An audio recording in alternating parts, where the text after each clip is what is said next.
Bismillahirrahmanirrahim. Assalamualaikum warahmatullahi wabarakatuh. Bagaimana kabar kalian hari ini?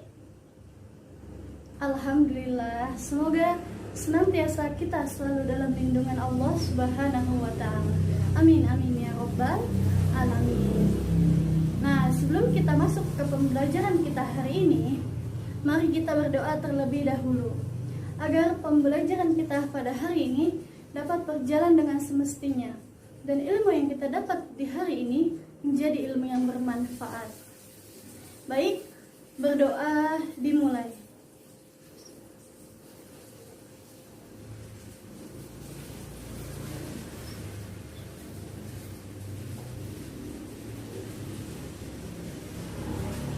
Berdoa selesai. Sebelumnya, apakah hari ini ada yang tidak masuk? Yang akhwatnya ataupun yang ikhwannya? Ada yang tidak masuk? Bagus kalau masuk semua. Nah, sebelum kita masuk ke materi ataupun pembahasan kita pada hari ini, kita akan mengulas sedikit materi di minggu lalu, yaitu tentang dakwah Rasulullah Shallallahu Alaihi Wasallam pada periode Mekah. Siapa aja nih yang masih ingat materi di minggu lalu? Apa saja poin-poin yang ada di dalamnya? Ada yang masih ingat? Ya, bagus. Yang pertama yaitu dakwah Rasulullah secara sembunyi-sembunyi. Nah, setelah dakwah Rasulullah secara sembunyi-sembunyi, lalu dakwah Rasulullah secara terang-terangan. Nah, di poin yang terakhir ada apa? Ayo. Di poin yang terakhir. Ya, bagus. Di poin yang terakhir ada ibrah dari dakwah Rasulullah Shallallahu Alaihi Wasallam. Artinya yaitu pelajaran yang dapat kita ambil dari dakwah Rasulullah Shallallahu Alaihi Wasallam. Baik, kita masuk ke pembahasan atau ke materi kita hari ini, yaitu tentang dakwah Rasulullah Shallallahu Alaihi Wasallam pada periode Madinah. Nah, sebelumnya Ibu pengen kalian buka buku catatan kalian masing-masing. Minggu lalu kan kita sudah membuat kelompok. Masih ingat kelompoknya masing-masing? Ya, jadi nanti di akhir penyampaian materi, Ibu ingin perwakilan dari masing-masing kelompok kalian menjelaskan secara singkat materi kita hari ini. Maka dari itu, hal-hal penting yang Ibu sampaikan hari ini bisa kalian catat, sehingga nanti di akhir perkuliahan kalian bisa menjelaskan seperti apa dan bagaimana dakwah Rasulullah Shallallahu Alaihi Wasallam pada periode Madinah ini. Sampai sini bisa dipahami? Baik, sekarang kita masuk ke pembahasan. Di sini pembahasan yang pertama, kita akan menjelaskan tentang hijrah. Kenapa sih Bu tentang hijrah? Karena sebelum Rasulullah Shallallahu Alaihi Wasallam berdakwah di Madinah, beliau sebelumnya berdakwah di Mekah. Namun dakwah beliau tidak berkembang atau masih belum mendapatkan hasil yang memuaskan. Dikarenakan apa? Dikarenakan adanya penolakan dari kaum kafir Quraisy. Namun selain karena hal itu, adanya juga perintah Allah Subhanahu wa Ta'ala yang menyuruh Rasul untuk berhijrah, sehingga berhijrahlah Rasulullah Shallallahu Alaihi Wasallam ke Madinah. Dan hijrah yang dilakukan Rasul ini menjadi hijrah sebagai pengakhiran periode pengakhiran periode Mekah dan menjadi pengawalan periode Madinah. Dan ini menjadi titik balik kehidupan Rasulullah Shallallahu Alaihi Wasallam. Jadi dapat dikatakan hijrah itu sebagai proses perpindahan yang dianggap sebagai suatu ibadah. Ibadah yang bernilai pahala yang sangat tinggi. Dalam Al-Quran pun Allah Subhanahu wa Ta'ala telah menjelaskan tentang kemuliaan ibadah ini dan menjanjikan ganjaran yang berlipat ganda bagi mereka yang mau berhijrah. Maka dari itu, bagi kita yang masih mempunyai akhlak ataupun adab yang kurang baik. Marilah kita berhijrah untuk memperbaiki itu semua. Nah, selanjutnya ada pula faktor yang melatar belakangi hijrahnya Rasulullah SAW ke Madinah. Di sini terdapat dua faktor. Yang pertama, faktor internal, yang kedua faktor eksternal. Di faktor internal ini, yang melatar belakangi hijrahnya Rasulullah ke Madinah adalah untuk mencari keamanan atau mencari kebebasan dalam berdakwah dan beribadah. Hal ini juga dikuatkan dalam surat Al-Anfal ayat 26 yang berbunyi, Bismillahirrahmanirrahim. Wazkuru iz antum qalilun mustad'afuna fil ardi takhafuna an yatahattafakumun nasa fa'awakum wa ayyadakum binasrihi warzuqakum minat thayyibati la'allakum tashkurun. Shadaqallahul azim. Yang artinya, dan ingatlah hai para muhajirin, ketika jumlahmu masih sedikit, lagi tertindas di muka bumi atau di Mekah, kamu takut orang-orang Mekah menculik kamu, maka Allah memberi kamu tempat untuk menetap, yaitu Madinah, dan dijadikannya kamu kuat dengan pertolongannya, dan diberinya kamu rizki yang baik-baik agar kamu bersyukur. Nah, jadi sudah jelas ayat tersebut bahwa Allah akan memberikan pertolongan, memberikan tempat untuk menetap, yaitu Madinah, dan memberikan kekuatan bagi kita dengan pertolongan Allah Subhanahu wa Ta'ala. Nah, di faktor yang kedua ini yaitu faktor eksternal. Di faktor eksternal ini yang melatar belakangi hijrahnya Rasulullah SAW ke Madinah, yaitu untuk menyelamatkan diri dan umat Islam dari apa? Dari tekanan, ancaman, ataupun kekerasan dari kaum kafir Quraisy.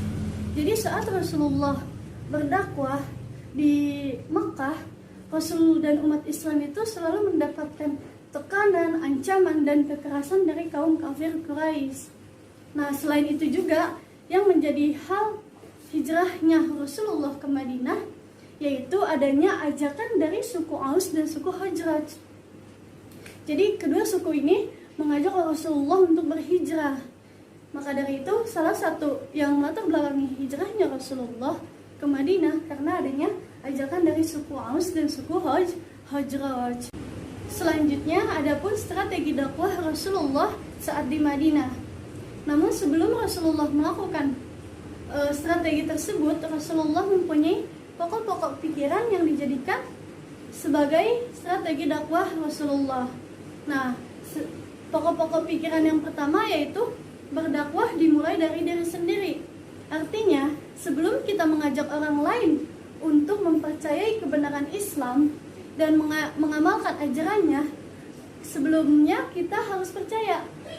Orang yang berdakwah itu harus percaya akan kebenaran Islam itu sendiri dan mampu mengamalkan ajarannya. Bagaimana mungkin orang lain mau mempercayai atau mengikuti apa yang kita bicarakan, sedangkan kita sendiri tidak yakin akan kebenaran Islam itu sendiri. Maka dari itu, berdakwah harus dimulai dari diri kita sendiri. Nah, pokok pikiran yang kedua yaitu cara melakukan dakwah harus sesuai dengan petunjuk Allah. Jadi jangan sembarangan asal ceplas-ceplos menyampaikan dakwah yang tidak tahu asal-usulnya. Jadi harus sesuai dengan petunjuk Allah Subhanahu wa Ta'ala. Hal ini juga dikuatkan dalam surat An-Nahl ayat 125 yang berbunyi, Bismillahirrahmanirrahim. Ud'u ila sabili rabbika bil hikmati wal mau'izati hasanati wajadilhum billati hiya ahsan. Inna rabbaka wa huwa a'lamu bima dalla an sabilihi wa huwa a'lamu bil muhtadin. Shadaqallahul azim. Jadi seperti itulah ayat yang menguatkan tentang berdakwah, cara berdakwah harus sesuai dengan petunjuk Allah.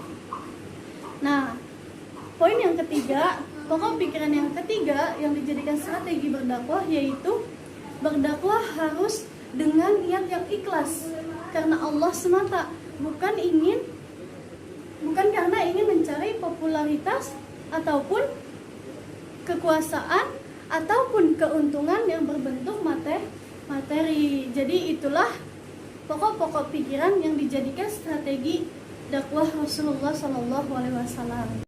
Apa aja sih strategi dakwah Rasulullah saat di Madinah? Ada yang tahu? Ya, strategi dakwah Rasulullah saat di Madinah yaitu membangun masjid. Jadi sesampainya Rasulullah Shallallahu Alaihi Wasallam ke kota Madinah, hal yang pertama dilakukan yaitu membangun masjid. Dan masjid itu diberi nama dengan sebutan atau dengan panggilan Masjid Quba. Nah, Masjid Quba ini dibangun pada tanggal 12 Rabiul Awal pada tahun pertama Hijriah atau 20 September 622 Masehi. Nah, Rasulullah mempergunakan masjid ini untuk mempersatukan umat muslim.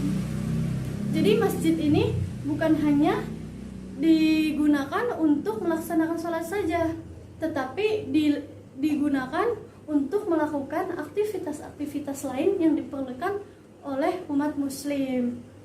Nah, setiap hari Sabtu setelah menetapnya Rasulullah di Madinah, Rasulullah itu selalu berkunjung ke masjid tersebut. Untuk apa? Untuk melaksanakan sholat dan menyampaikan dakwah Islami. Itulah salah satu strategi dakwah Rasulullah Shallallahu Alaihi Wasallam. Strategi dakwah yang kedua yaitu mempersaudarakan kaum muhajirin dan kaum ansor. Sebelumnya ibu mau tanya nih, kalian paham atau enggak yang dimaksud dengan kaum muhajirin dan kaum ansor? Paham apa enggak? Nah, jadi yang dimaksud dengan kaum muhajirin itu adalah kaum muslimin yang berhijrah ke Madinah. Itulah yang disebut dengan kaum muhajirin. Sedangkan kaum ansor adalah kaum muslimin asli di Madinah. Itulah yang disebut kaum ansor. Jadi sampai sini paham ya yang disebut dengan kaum muhajirin dan kaum ansor? Baik. Nah, jadi selain membangun masjid, strategi dakwah Rasulullah yang kedua ini yaitu mempersaudarakan kaum muhajirin dan kaum ansor. Contohnya seperti Abu Bakar dipersaudarakan dengan Harisah bin Zaid, ataupun Ja'far bin Abi Thalib dipersaudarakan dengan Mu'az bin Jabal. Begitu seterusnya hingga setiap kaum ansor dipersaudarakan dengan kaum muhajirin. Dan strategi dakwah Rasulullah yang ketiga yaitu melakukan perdamaian antar suku. Jadi sebelum Rasulullah berhijrah ke Madinah, terdapat dua suku yang terlibat dalam pertikaian. Nah, kedua suku ini yaitu suku Aus dan suku Khazraj. Pertikaian antar suku ini berlangsung lama dan belum ada penyelesaiannya. Dan ketika Rasulullah hijrah atau datang ke Madinah, barulah pertikaian antar kedua suku tersebut dapat dikikis oleh Rasulullah SAW. Jadi selain membangun masjid, mempersaudarakan kaum muhajirin dan kaum ansor, melakukan perdamaian antar suku ini juga merupakan strategi dakwah Rasulullah SAW. Karena jika antar kedua suku ini masih terlibat dalam pertikaian, mereka akan sulit menerima dakwah Rasulullah SAW. Karena yang mereka pikirkan hanyalah bagaimana cara untuk mengalahkan lawan. Itulah yang menjadikan Rasulullah menyusun strategi ini agar kedua suku tersebut dapat menerima dakwah Rasulullah dalam keadaan tenang dan damai. Karena waktu kita sudah habis, mungkin kita cukupkan pembelajaran hari ini, dan tugas yang tadi sudah Ibu berikan kita lanjut di minggu yang akan datang.